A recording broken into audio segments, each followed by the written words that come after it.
Hi, I'm back. Marvetta here. I'm going to kind of bypass those next few years from 12. Well, I turned 13 at Ventura School for Girls. But I'm going to bypass all that in those couple of years and go ahead and turn 15 for you. I turned 15 and my parents, Merle and Steve, wanted to take me out to eat to a restaurant that I liked. I liked Sizzler at that time. It was a place to go. So that's what I chose, Sizzler. Sizzler Steakhouse.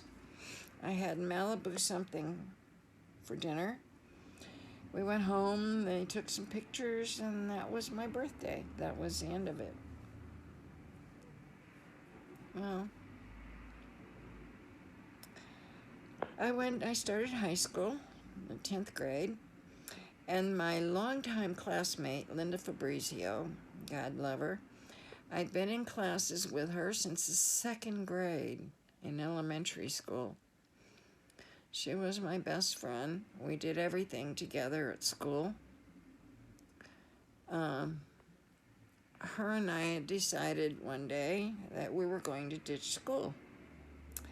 So we did, and we also went with a little boyfriend that I had and another possible boyfriend for her. And we went to the boys' house. We spent the day there, and I remember they had Yellow Jackets. I don't know if you all remember Yellow Jackets, but they were very similar to Seconal, the Red Devils. They're barbiturates. Well, they gave me those, and I had never taken them before and didn't really like them. They just made me feel really yuck. And of course, Linda took some too. My little boyfriend took me into his room, and he was trying to have sex with me. I just couldn't do it. We couldn't do it. I don't know, we just couldn't do it. How many times do I have to say that? So he got tired of fooling with me, and he went into the room where she was and knocked him off a little bit from her. And I just kind of was in a stupor in his room by myself.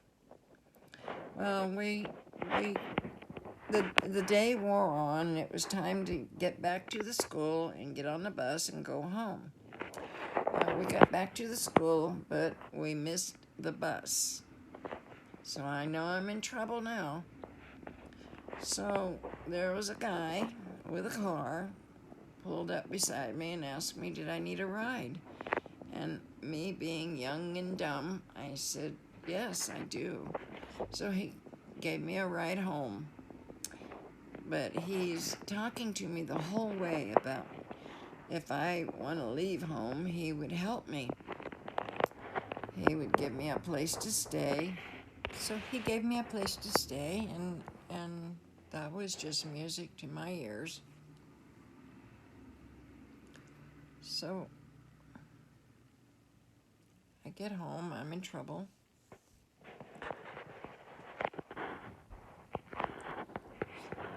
And I start doing laundry. I wash my gym clothes, which entailed my gym shorts, my top, and my tennis shoes.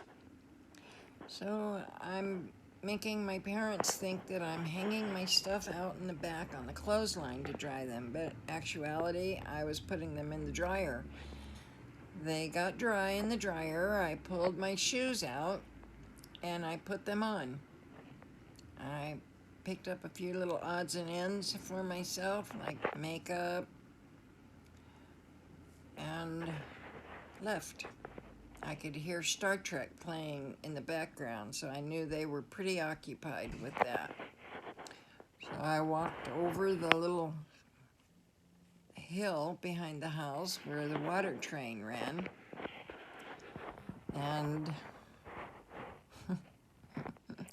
guess who's waiting for me? The guy that gave me the ride home. So I'm like, okay, let's go. I get in the car, he takes me to his house, and he attempts to have sex with me, but he can't either.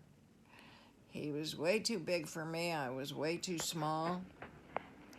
All we accomplished was me getting extremely sore from trying. I was so sore.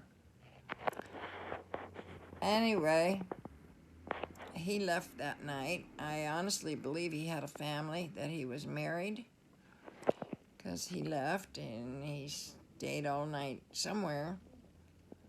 I believe this little place where he had me stashed, it was actually his brother's place. Because one night his brother crawled through the window, the front window of the apartment, and told me who he was, and I'm like, okay, whatever. But the guy comes back, the guy that gave me the ride and brought me to the house, he comes back the next day and he comes bearing gifts. He's got a skirt, a top, and a pair of black flats for me. So I'm happy. I've got new clothes. It was my hooker outfit. Anyway, he announces to me that I need to make some money. And I'm like, really? How do I do that? So he takes me to some guy, and with this guy, he gives me money, and he has his way with me.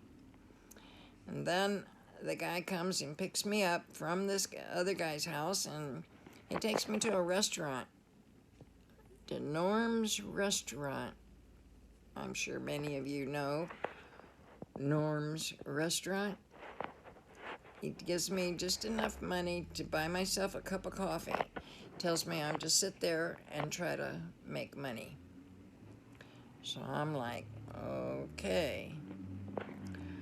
And I have no experience in any of this. I haven't a clue what I'm supposed to do, how I'm supposed to do. I don't know anything. I just go in there and order a cup of coffee. Okay, I'm going to leave off there, but I'll be back. Don't worry. Bye-bye. God bless.